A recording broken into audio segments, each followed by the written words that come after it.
Есть убитые и раненые и среди мирных жителей. Вечером ИТАР-ТАСС сообщил, что с наступлением темноты стычки в районе поселка Долинский прекратились.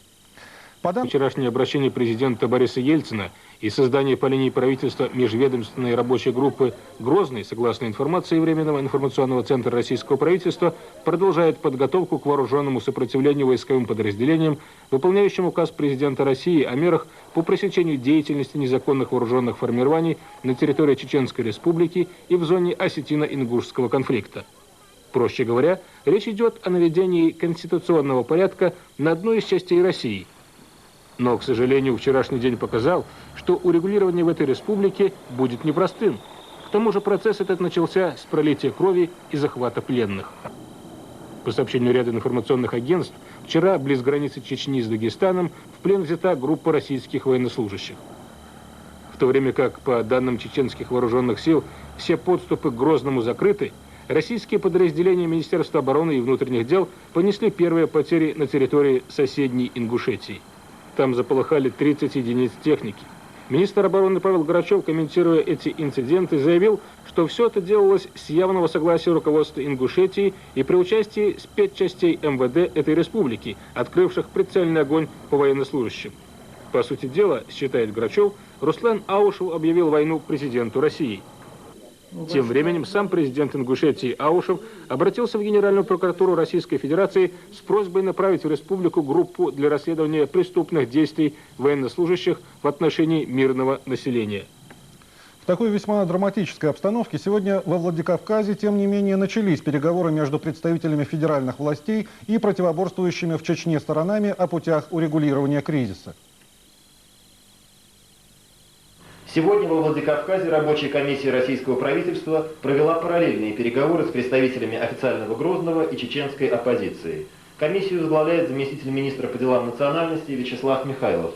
Представители оппозиции письменно обязались прекратить боевые действия и разоружить свои вооруженные формирования, как того требует указ Бориса Ельцина. Сложнее обстоит дело с представителями Джохара Дудаева. Они, в принципе, тоже согласны разоружиться, но в качестве непременного условия требуют немедленно вывести войска из Чечни. Сейчас переговоры еще продолжаются, и пока трудно сказать, чем кончится этот диалог. Ясно одно, что в нынешних условиях чеченскому президенту, вероятнее всего, придется пойти на компромисс с Москвой. Но переговоры, судя по всему, будут сложными. Ведь в случае достижения согласия комиссии правительства России придется координировать свои действия с силовыми министрами. Эта роль возложена на вице-премьера России, министра по делам национальности Николая Егорова. Пресс-служба президента России сегодня... И со всех регионов были представители. Вот. Все чеченцы, которые живут сегодня в России, скажем, в России, Чечня, по территории Российской Федерации, где бы они ни жили, они считают это место прежде всего своим домом. Я москвич, и я сегодня считаю Москва мой дом. И если кто-то здесь собирается что-то делать, то самый первый буду препятствовать этому я. Все чеченцы абсолютно разумные люди, и все понимают, что только мирное решение проблемы приведет к нормализации обстановки. В Москве за закрытыми дверями состоялось за гражданским населением приграничных. Войска стояли и сегодня утром. Из-за сильного тумана авиация не смогла бы прикрывать с воздуха движущуюся бронетехнику. Танки, самоходные установки и БТРы двинулись дальше только в середине дня. Сегодня их задача полностью блокировать Грозный. После того, как будет блокирован Грозный, и Дудаев начнет понимать, что дальше противостояние бессмысленно. Очевидно, что без новых столкновений со сторонниками Дудаева не обойдется. Неизвестно, как поведет себя и отряд оппозиционеров Руслана Лобазанова, который находится в селении Толстой-Юрт, расположенном в нескольких километрах от Грозного. Даже в оппозиционном Грозном и Натеречном районе отношение к вводу российских войск разное. Я считаю, ввод войск российской – это освободители в данный момент. 3 года. Сколько наших честных ребят погибли. Слушай сюда, вот видите, я работник Северной военизированной части. 16 лет на севере работал. И сейчас работаю. Я не хочу присутствия российских войск на моей территории. Оппозиция полностью разоружаться пока не думает. По мнению председателя Временного совета Умара Автурханова, российским войскам нужно отдать только тяжелую технику. Стрелковое оружие следует оставить. Мы должны разоружиться только тогда, когда будет разоружена другая сторона. В Владикавказе проходит встреча Николая Егорова с представителями конфликтующих сторон. Чеченский вице-президент Яндарбиев накануне заявил, что Джохар Дудаев готов пойти на любые переговоры. Александр Хабаров, Сергей Ребров, НТВ из Чечни. Российские войска подошли на расстояние 25 километров к Грозному с севера в районе поселка Толинский. Здесь они вступили в бой с силами чеченских ополченцев, обстрелявших двигавшуюся колонну системой залпового огня «Град». Горит Толинский газоперерабатывающий завод. Две другие колонны российских войск, продвигавшиеся со стороны Дагестана и Осетии, в боевое соприкосновение с чеченскими вооруженными отрядами пока не вступали. Сегодня днем мы наблюдали прохождение армейской колонны через Назрань.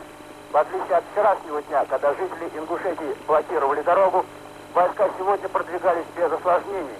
Но отношение к действиям России откровенно враждебное. Еще не добравшись до Чечни, где их ждут вооруженные отряды, российские солдаты уже испытали всю беспомощность армии против мирного населения. К событиям в Назрани мы еще вернемся, а сейчас о другом. Сегодня президент России, который успешно выздоравливает после операции на носу, обратился письменно к депутатам Совета Федерации и Государственной Думы. Войск признал факт захвата пленных. Там говорят, что их 59. Это произошло сегодня ночью, и, вероятно, кого-то из них вы сейчас видите на своих экранах.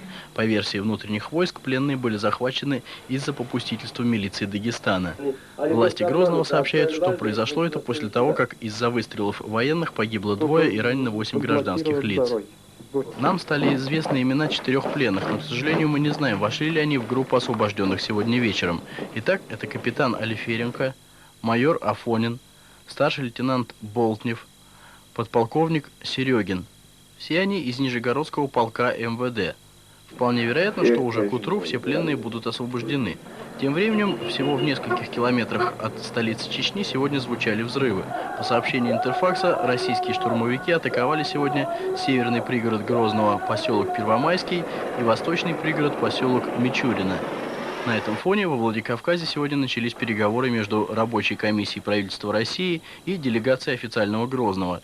Ожидается, что завтра комиссия проведет встречу с представителями Временного совета.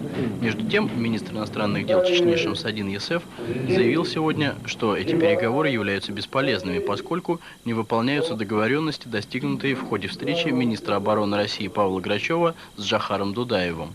Борис Кольцов, НТВ. Республики Ингушетия Руслан Аушев направил письмо в адрес исполняющего обязанности генерального прокурора Ильюшенко, в котором говорится: продвижение российских войск 11 декабря 1994 года по Ингушетии сопровождалось преступными действиями военнослужащих в отношении мирного населения республики.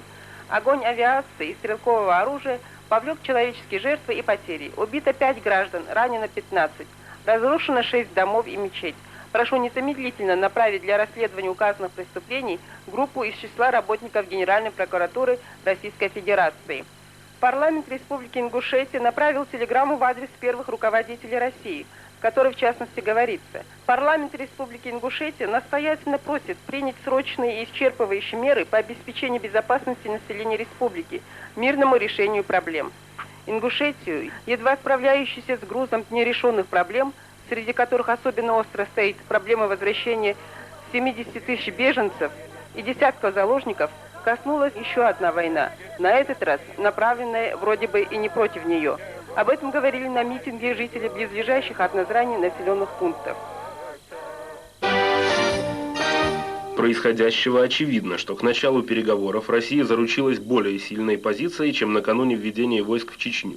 Одно дело разговаривать с дудаевским режимом после бездарного штурма Грозного чеченской оппозиции, эйфорически провозглашенного победой над российскими танковыми колоннами. Другое дело теперь при, скажем, более реалистичном соотношении сил. Однако практически одновременно с началом переговоров в самой Чечне начались военные действия. Вопрос заключается в том, планировалось ли заранее такое развитие событий, фактически лишающее смысла встречу во Владикавказе. Или это очередной пример традиционной российской неразберихи и несогласованности? Если верно последнее, то успех переговоров будет зависеть и от готовности Грозного к поиску компромисса. Однако главе дудаевской делегации даны полномочия вести речь лишь о восстановлении жизнеобеспечения Чечни, ликвидации причиненного ущерба, снятии экономической блокады и совместном предании суду виновников конфликта. А в обращении Грозного к съезду народов Кавказа говорится о человеконенавистнической идеологии русизма и о необходимости создания единой конфедерации кавказских народов, которая бы простиралась от Каспийского до Черного морей. Открытым остается и вопрос о самом предмете переговоров. Борис Ельцин считает необходимым вместе с палатами Федерального собрания уточнить условия переговоров с Чечней. Сегодня президент обратился к депутатам Совета Федерации и Государственной Думы России. Собрались ингуши и чеченцы в надежде быть услышанными политиками как России и Казахстана, так и других государств. Казахстанские чеченцы категорически против действий руководства России по отношению к их исторической родине. По их мнению, затевается кровопролитная война на Северном Кавказе, и допустить ее равнозначно преступлению. Дорогие, многоуважаемые женщины, дорогие мужественный русский народ, остановите своих братьев, не пролейте кровь. На это же одна земля, мы жили сколько тысячелетиями и будем еще дальше жить. Лидеры Чечено-Ингушского культурного центра Казахстана распространили текст обращения к президенту Ельцину, Государственной Думе и Совету Федерации, потребовав от них предотвратить развязывание новой войны на Кавказе. Мы уже рассказывали вам о том, что зарубежные державы, большие и малые, считают разрешение ситуации в Чечне делом сугубо внутрироссийским. Событие это, тем не менее, сегодня занимает первое место в мировых новостях. Опасающиеся, что поблажки дерзости чеченцев послужат дурным примером для других богатых нефтью регионов России. И хотя осторожные британцы не выступают с резкими комментариями, справедливо считая, что урегулирование этого конфликта – внутреннее дело России, между строк явно читается озабоченность обострением ситуации. Тут прекрасно понимают, что в Кремле решают сейчас ту же проблему, которую так и не смогло решить руководство Советского Союза, что закончилось дезинтеграцией, а проще говоря, развалом государственной и властной пирамиды. Именно поэтому, а вовсе не из страсти к сенсациям, чеченская тема уже не первый день открывает тут первые полосы газет и выпуски последних известий. Арина?